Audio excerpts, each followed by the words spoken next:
Fala pessoal, viram só que videozinho bacaninha esse, não é?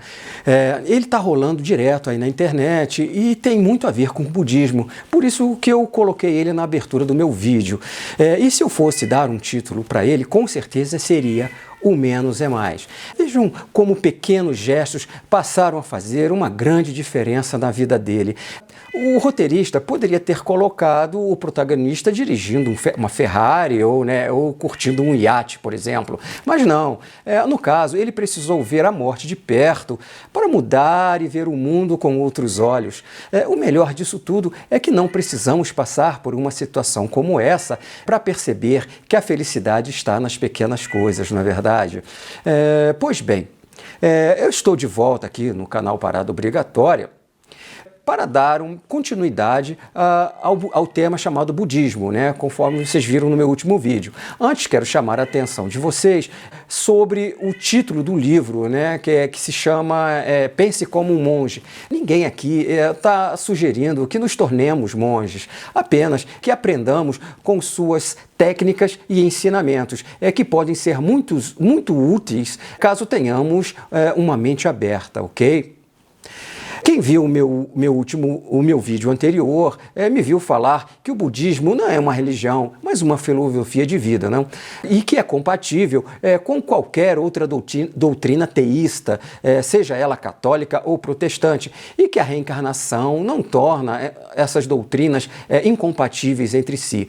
Para as religiões cristãs e, por que não, o islamismo e o judaísmo, acreditar ou não na reencarnação é uma questão acessória que não é um fim em si mesma, mas um meio que não implica em perdição para a cristandade ou qualquer outra religião ou seita. Até porque tanto a reencarnação quanto a salvação dos crentes é um assunto para o pós-vida, se é que isso existe mesmo na realidade. Não é para agora, certo? Também falei sobre a necessidade do autoconhecimento, que somente pode ser conseguido por meio de um certo desapego das coisas que nos rodeiam, um afastamento das distrações e ruídos que nos impedem de ouvir a nossa voz interior.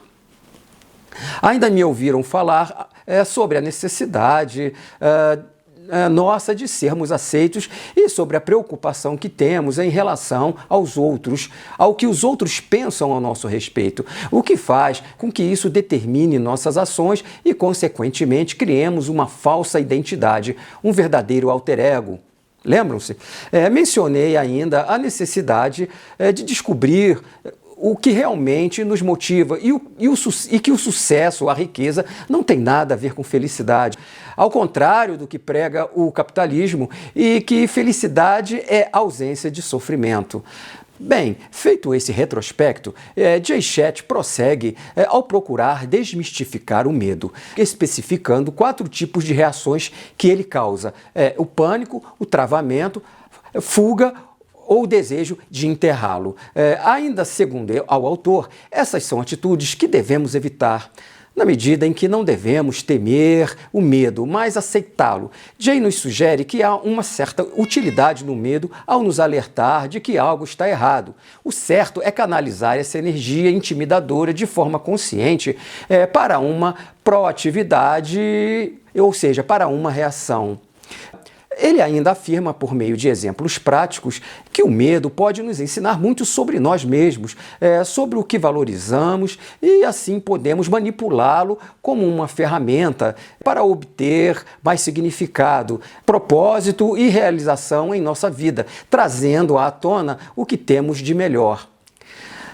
Enfrentar o medo e entender a sua verdadeira natureza muitas vezes nos leva à conclusão de que tínhamos ficado amedrontados sem a menor necessidade.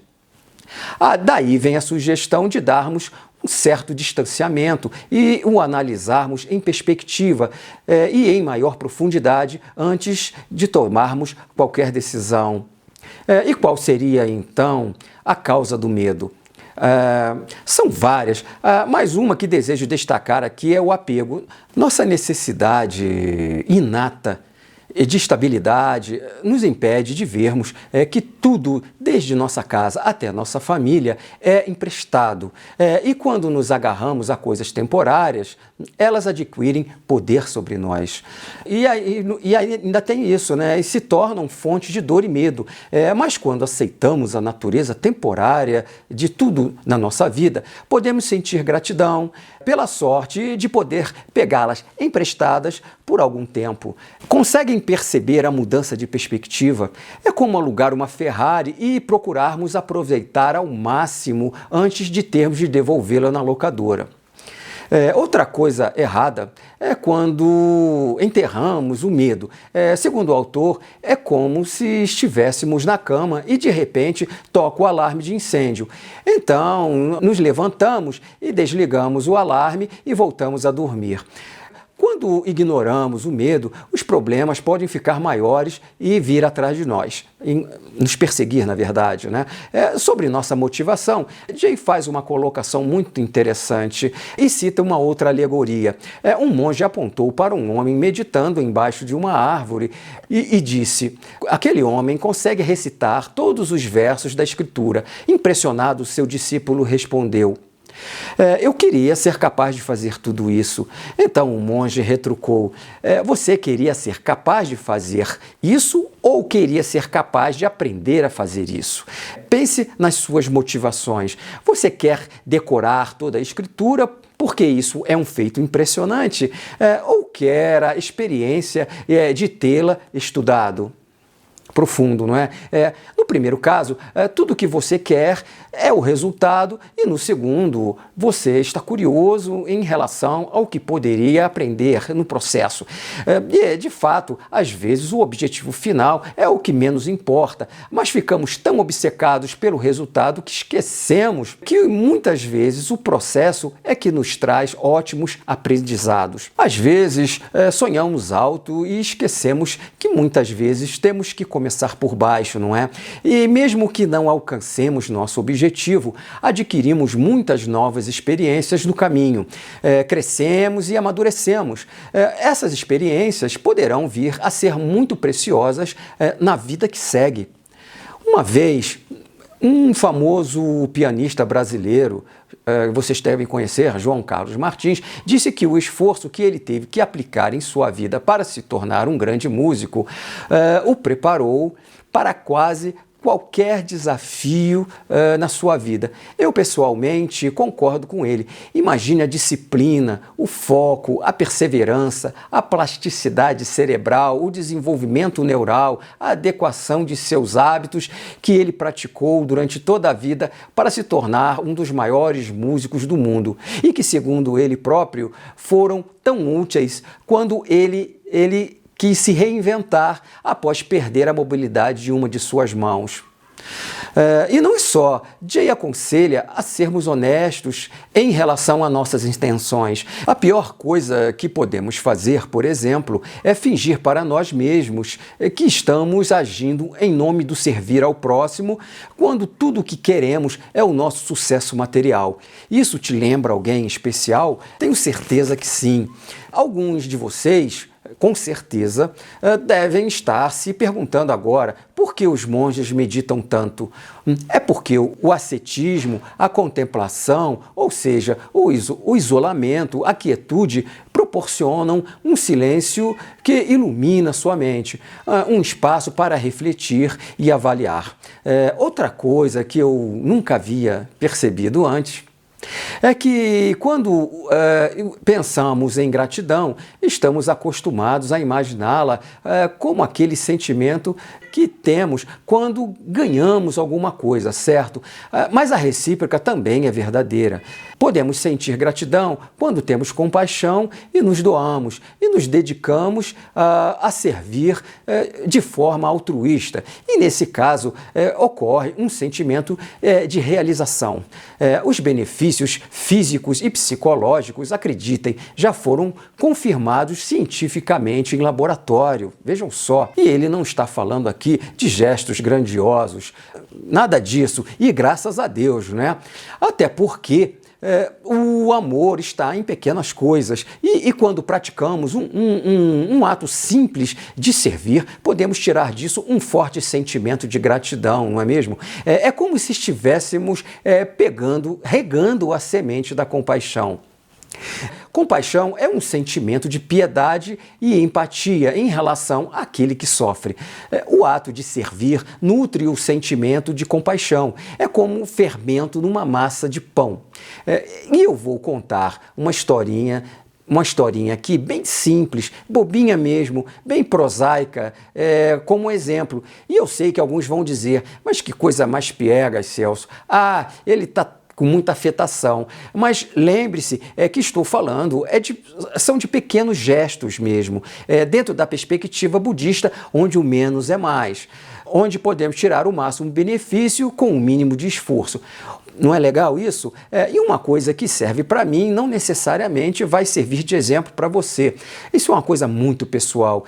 E a ideia aqui é demonstrar como uma situação banal, ou melhor, um conjunto delas, podem fazer diferença ao longo de nossas vidas. É um clássico exemplo de que a felicidade é o amor e estão nas pequenas coisas. Então, foi o seguinte, há 2 semanas um amigo meu resgatou um pequeno animal, uma gatinha pobrezinha, que ela estava muito doente. Ela ia morrer com certeza. E desde então, ele tem levantado todas as madrugadas para cuidar dela. Fora o fato de que gastou e ainda está gastando uma boa grana com veterinários e medicação. Provavelmente ele nem vai ficar com o bichinho, não é? Ou seja, a compaixão, o ato de se colocar no lugar daquele pobre animal, né? Ou seja, praticar a empatia, foi o que lhe motivou. Pude perceber nele aquele sentimento tão genuíno de gratidão por salvar aquele animalzinho tão vulnerável. Não é? E o resultado disso foi um sentimento de gratidão às avessas, uma verdadeira inversão da lógica. Seria como, em vez de dizer de nada, quando ouvimos obrigado, dizer, não, eu que te agradeço. A gratidão é minha por me deixar te ajudar a fazer diferença em sua vida, por menor que ela seja, não é? Salvar uma vida, seja ela qual for, né, ser humano ou animal, é muito gratificante. Veja que ele se doou só um pouquinho, né? Eu não tinha dito que quando sentimos gratidão é porque ganhamos alguma coisa? Pois é, nesse caso, ele quem presenteou um ser vivo com uma segunda chance, sem, é claro, esperar nada em troca. E aí o gratificado foi ele mesmo, né? Um sentimento de satisfação ao se fazer sentir-se útil. E isso é muito bom. Pequenas ações somadas podem fazer grande diferença na sua vida. É uma coisa contagiante. E concluindo, não precisamos de feitos gloriosos para nos sentirmos gratos. Ainda bem, né? Pequenos gestos movidos por compaixão vão te dar a verdadeira recompensa, que é a gratidão, e sentir-se grato é uma forma de felicidade, não é?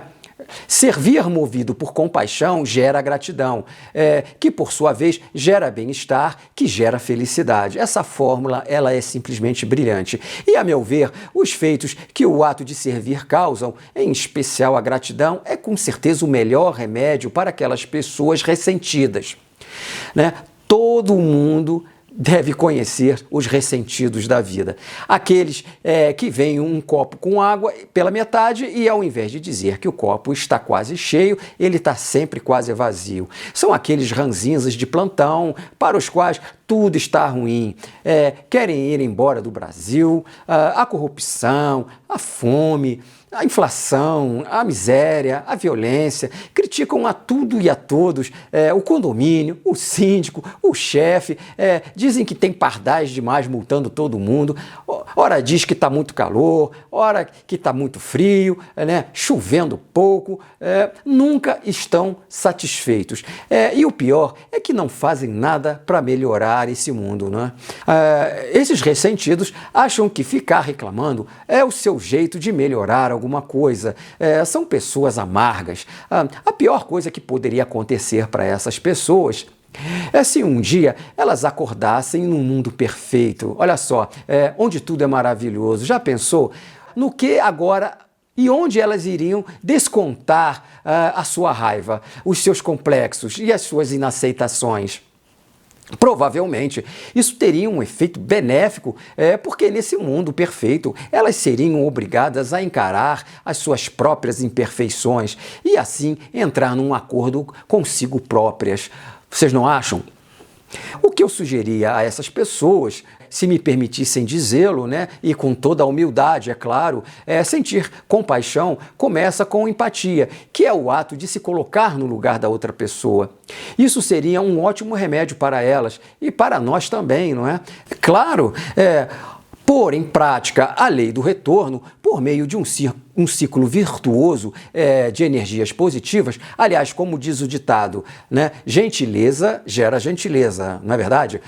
Eu vou encerrar aqui dizendo que o autoconhecimento nunca tem fim. É uma jornada sem previsão de chegada que envolve uma prática constante, até porque nossos problemas nunca serão totalmente eliminados da nossa vida. Isso é uma realidade, né? Então, tá bom, pessoal. Eu recomendo fortemente a leitura desse livro. Não se preocupem que vocês não vão ter que raspar a cabeça e usar um manto laranja, tá bom? Mas se isso os fizerem mais felizes, que assim o seja, valeu? Então, o canal Obrigatória vai ficando por aqui.